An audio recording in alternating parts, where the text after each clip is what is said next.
What is up, guys? Welcome to another video. Today we're going to be working on adding angle to the 350Z.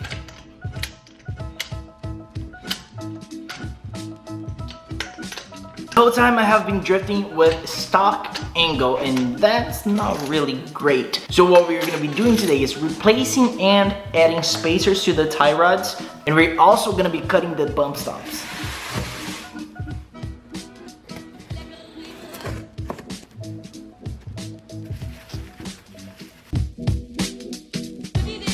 What you are seeing here is the stock bump stop. What you need to do is just remove that. That's a simple bolt that you can remove, and then you can cut it in half or just remove it fully.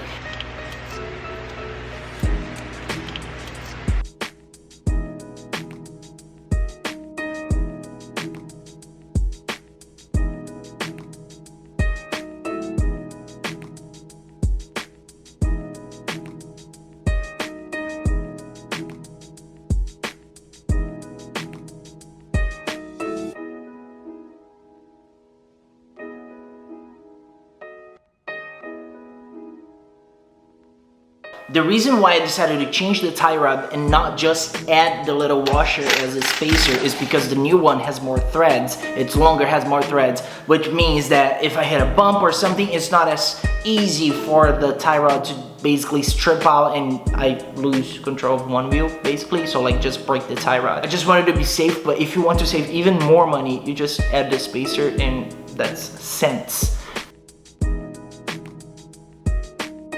The step after that are the basic angle kits. I know FDF sells one, which is the Mantis, not the Mega Mantis. If you want to go all out, there are the big expensive angle kits. What I'm doing here is a temporary fix, just like the next step from a stock car.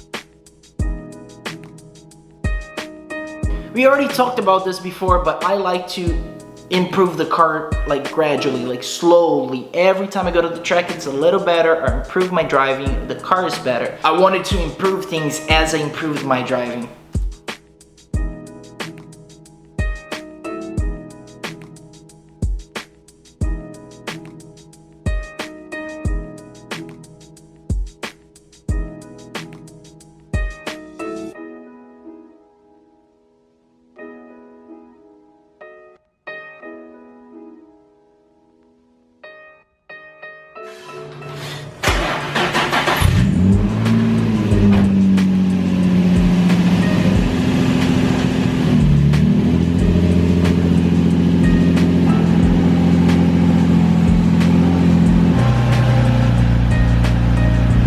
So there you go, that's a pretty cheap and easy way to add angle to your 350Z. Make sure everything is tight, just put the wheels back, go to the track and go test out the car. It does make a difference. You're not gonna have super angle to do crazy back entries or anything, but it's already an improvement. So I hope you liked this video. If you did, hit the like button, subscribe to the channel, and I'll see you in the next project.